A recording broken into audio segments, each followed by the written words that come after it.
Hello dear students, welcome back to my channel physics SPC. Gravitation का एक question. Three identical particles A B C of mass 100 kg each are placed at a straight line with AB and BC 13 meter. The gravitational force on the fourth particle P of the same mass is F. When the placed at a distance 13 meter from the particle B on the perpendicular bisector of the line AC, the value of F will be approximately. सबसे पहले एक अच्छा सा figure बनाते हैं। Three identical particle A B C mass 100 kg, each are place the straight line. तो एक straight line बनाते हैं पहले तो ऐसे, और ए बी और बी सी 13 मीटर है। तो एक पार्टिकल तो ये है 13 कितने का है, 100 kg का है। ये पार्टिकल ए है, ये भी 100 kg का है।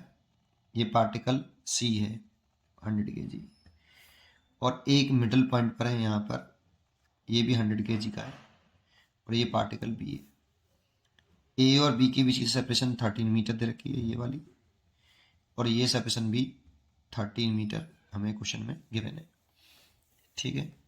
The gravitational force on fourth particle P of the same mass, important है सेम मास, फोर्थ पार्टिकल है P of the same mass is F.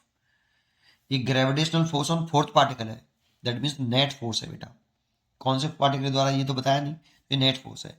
when the placed at a distance 13 meter from the particle B on the perpendicular bisector of line AC, तो B से 13 metre की दूरी पर और AC के perpendicular bisector पर एक पार्टिकल है, हीरा सेम मास का है 100 kg का, पार्टिकल P है ये।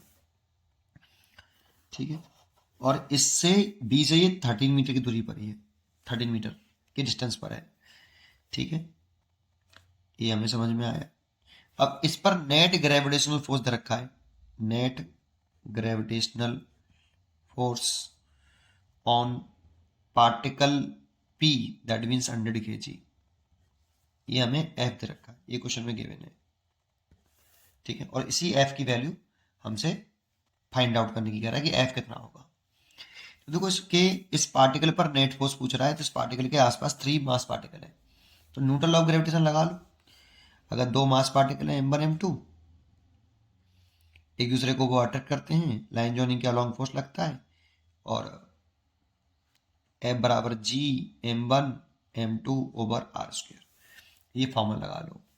ठीक है, तो पहले बी वाला पार्टिकल इसको अपनी तरफ अट्रैक्ट करेगा, ये F1 हो गया।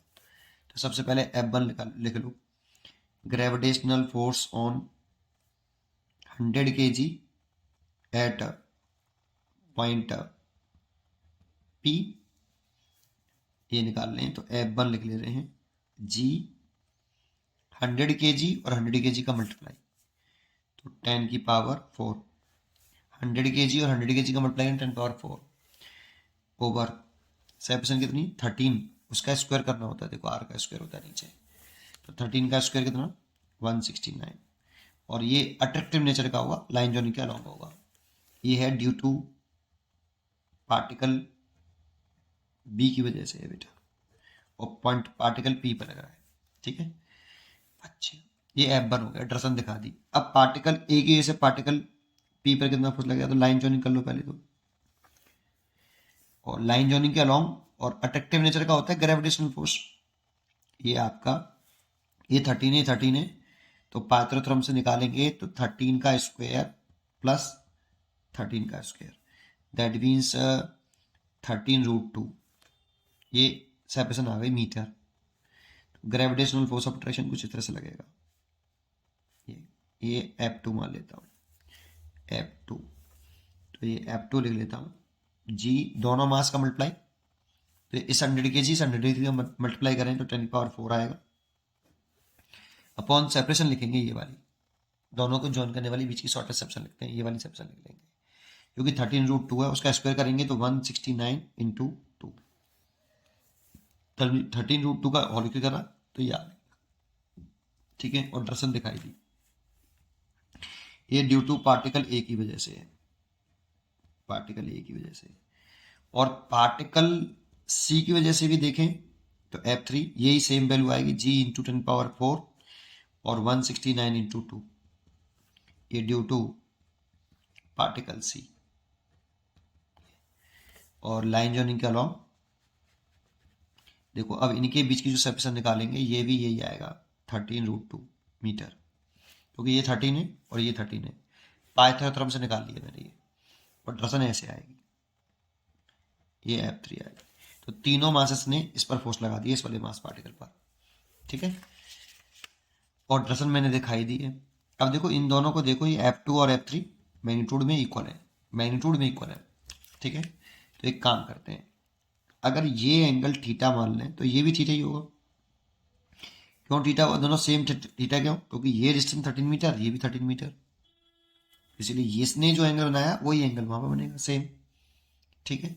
अगर इस F2 का कंप्यूट करूं तो ये वाला कंपोनेंट जो आएगा इधर की तरफ F2 का, ये आएगा F2 cos थीटा, और इस F2 का ये वाला कंपोनेंट कितना आएगा, F2 sin थीटा।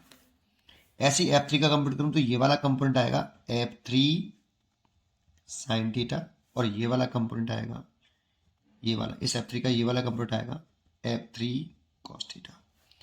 अब देखो F2 और F3 बराबर है, मैग्नीट्यूड में F2 F3 बराबर है, और F2 F3 बराबर हैं, तो ये वाला कंपोनेंट एक दूसरे को कैंसिल कर देंगे, इन दोनों का तो नेट 0 हो गया। अब बचे केवल ये वाले, इन तीनों का नेट निकालना है, तो तीनों की डायरेक्शन सेम है, इसलिए नेट निकालने के लिए क्या करते हैं, ऐड करते हैं। तो नेट फोर्स कितना आएगा, net gravitational force on particle, fourth particle P कितना, F बराबर, तीनों फोर्सों को ऐड करें, एक तो F1 है, एक तो F1 था आपका ये वाला, और एक F2 cos थीटा है और एक F3 cos थीटा है। तो F2 cos theta plus F3 cos theta, क्योंकि F2 और F3 मैग्नीट्यूड में इक्वल हैं, इसीलिए ये दोनों बराबर हो जाएंगे। तो F1 plus 2F2 cos theta. F1 की वैल्यू तो हमारे पास है G इंटू 10⁴ ओवर 169, ये F1 की वैल्यू है। और F2 की वैल्यू हमारे पास है प्लस 2 लिख लिया पहले, F2 की वैल्यू लिखें तो G into 10⁴ over 169 into 2, 169 into 2, ये F2 की वैल्यू है। और इंटू cos थीटा में निकालना पड़ेगा बेटा, ये ट्राइंगल दिख रहा है, अगर इस ट्राइंगल में मैं cos थीटा निकालूं तो ये डिस्टेंस कितनी है 13, और ये कितनी है 13√2। तो cos थीटा इक्वल टू होता है बेस बटे हाइपोटेन्यूज, तो बेस तो हो गया 13 और हाइपोटेन्यूज हो गया 13√2, भाई बेस हो गया 13 और हाइपोटेन्यूज हो गया 13√2, इसीलिए इतना 13 से तो 13 कैंसिल हो गया, इस 2 से ये 2 कैंसिल हो गया, बचा क्या देखो G इंटू 10⁴ और 169 अगर मैं कॉमन ले लूँ तो यहाँ तो बचेगा 1, और प्लस ये तो कॉमन आ गया, देखो ये वाला टर्म तो कॉमन आ गया, यहाँ पे 1/√2 बचा, 1/√2। अच्छा 1/√2 है ना, इसको क्या मैं ऐसे लिख सकता हूँ कि √2/2, ऊपर नीचे √2 का मल्टीप्लाई कर लो। अरे भाई 1/√2 में √2 का ऊपर और √2 का नीचे मल्टीप्लाई करें तो √2 बाई कितना हो जाएगा 2, और 2 का अगर इसमें डिवाइड करें 1/√2 में तो ये डिवाइड होके आता है कितना 0.0707, भाई √2 की वैल्यू कितनी 1.414 डिवाइड बाई 2, तो उसे काट लो, ये 0.707 आएगा। तो G इंटू 10⁻2 और 10⁻2 ले लेता हूँ इसे, और ये 169, और ये 1 प्लस इसको ले सकता हूँ 0.707, ठीक है। इन दोनों को ऐड कर लो, G इंटू 100, ये 100 लिख लिया, इंटू 100, और ये हो गया 1.707, और नीचे हो गया 169, 100 का इसमें मल्टीप्लाई कर लो, तो G into 100 into 170.7 divide by 169, देखो ये लगभग कट गए। चल ये कैसे कट जाएंगे, ये 170 लगभग अप्रोक्सीमेट, क्योंकि हमसे अप्रोक्सीमेटली वैल्यू पूछ रहा है ना, तो लगभग कट जाएंगे। तो G 100 इंटू G हो जाएगा बेटा, लगभग अप्रोक्सीमेट 100 G के आसपास आएगा। 100 से थोड़ा सा ज़्यादा आएगा बेटा, क्योंकि ये 170 और ये 169 है, तो 100 से थोड़ा सा ज़्यादा आएगा, लेकिन अप्रॉक्सीमेट देखें तो 100 G होगा।